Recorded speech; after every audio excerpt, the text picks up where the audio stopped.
Video में हमने सारा पढ़ा था न्यूरोमस्कुलर ब्लॉकर में, स्पाज्मोलाइटिक की इस वीडियो में इंशाल्लाह हम कवर करने की कोशिश करेंगे।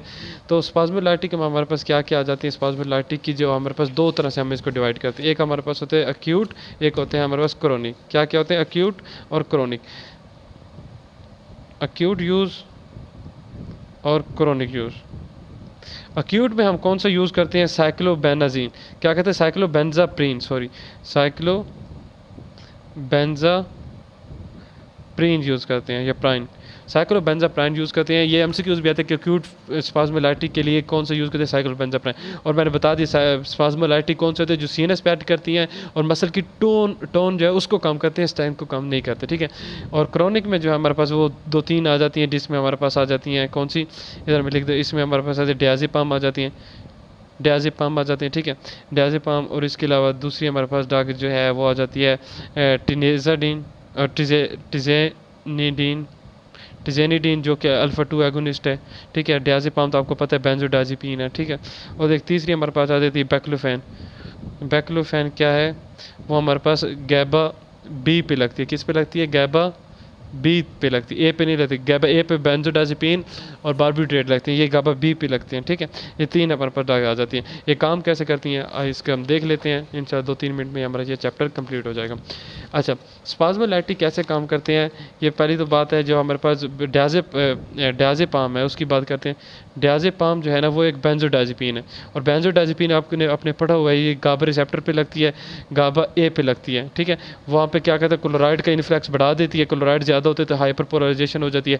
अब हाइपर पोलराइजेशन होगी तो डिपोलराइजेशन नहीं होगी, डिपोलराइजेशन नहीं होगी तो मसल कंट्रैक्शन नहीं होगी, ठीक है। कैल्शियम इन्फ्लक्स नहीं होगा तो कैल्शियम वो सारा जो है ना काम नहीं होगा, मतलब हाइपरपोजिशन हो तो डिपोजिशन नहीं होगा, डिपोजिशन नहीं होगा तो इन्फ्लक्स नहीं होगा, कैल्शियम नहीं होगा तो कंट्रैक्शन नहीं होगी, ठीक है। इस तरह से काम करते हैं। दूसरा हमारे पास है बैक्लोफेन।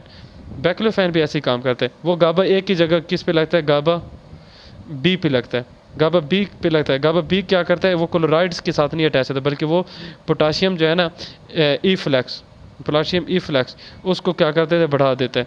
पोटाशियम ई फ्लैक्स बढ़ेगा तो इसी तरह हाइपरपोलाइजेशन होगी, हाइपरपोलाइजेशन डिपोजिशन नहीं होगी, उसी तरह कैल्शियम इन्फ्लक्स नहीं होगा तो कंट्रैक्शन नहीं होगा, ठीक है। ये हो गया हमारे पास। फिर हमारे पास जो तीसरी ड्रग थी वो है डेंट्रोलिन। डेंट्रोलिन मैंने बता दिया कि वो क्या कहती है, कैल्शियम चैनल ब्लॉकर है। फिर हमारे पास जो ड्रग थी वो थी टिजैनिडीन।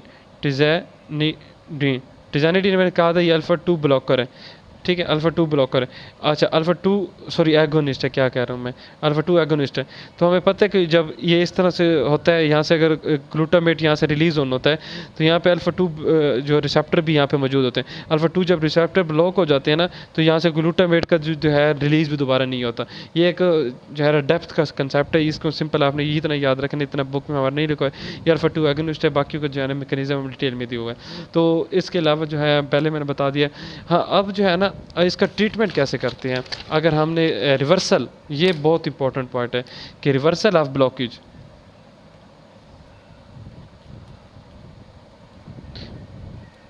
अब किसी को ब्लॉक हमने दे दिया, न्यूरोमस्कुलर ब्लॉक दे दिया, अब लेकिन मसल रिलैक्स हो गया, अब मैंने उस रिलैक्सन को जो है ना रिवर्स करना, तो रिवर्स कैसे करूँगा। अब देखो हमने पढ़े थे नॉन डीपोलराइजर और डीपोलराइजर है, ठीक है। अब डीपोलराइजर और नॉन डीपोलराइजर का अपना अपना काम है, क्या क्या है, अपना अपना काम है। देख लेते हैं कैसे ये काम करते हैं।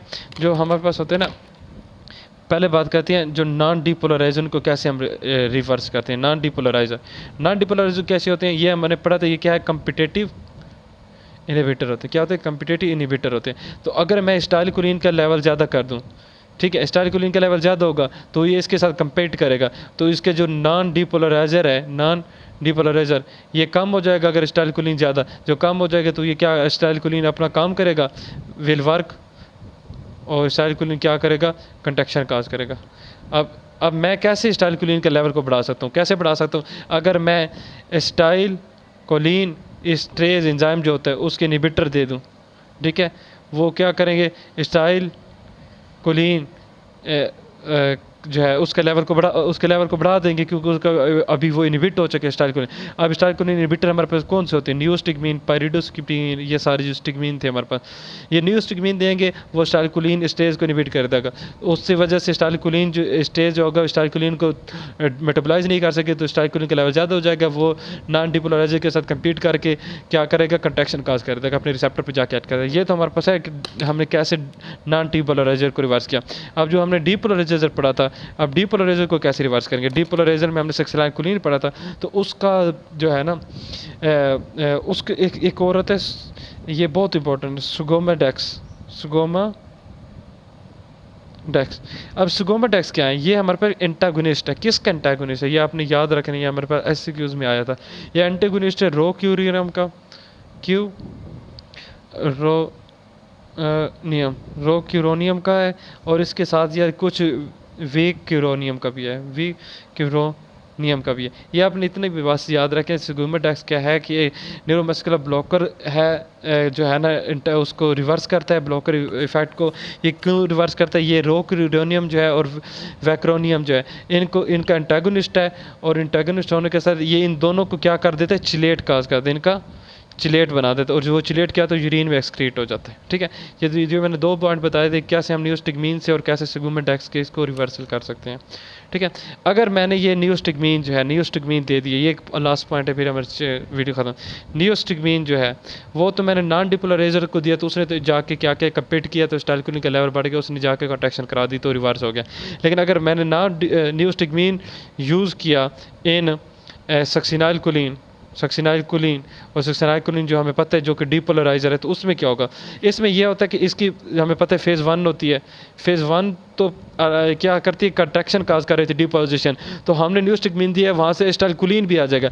पहले ये खुद सक्सिनाइलकोलिन जो है डिपोजिशन कर रही थी, अब नियोस्टिगमीन देने के वजह से चूँकि स्टाइलकोलिन का लेवल बढ़ गया, वो भी इधर आएगा, और इसके साथ क्या अगर इसके इफेक्ट को इन्हेंस करेगा। तो फेज़ 1 में क्या करेगा, ये पैरालिसिस करेगा। वाई पैरालिसिस काज करेगा, बिकॉज दोनों मिलके कंट्रैक्शन को इन्हेंस करे, तो मसल पैरालाइज हो जाएगा। लेकिन फेज़ 2 में अगर देंगे, फेज़ 2 रिपोजिशन है, तो वहाँ पे स्टाइलकोलिन फेज़ 2 के इफेक्ट को अपोज करेगा। ठीक है, अपोज करेगा। तो ये लास्ट बात समझाने वाली थी। होप सो आपको ये चैप्टर पसंद आया होगा। अगर पसंद आया तो वीडियो को लाइक एंड सब्सक्राइब कर दें।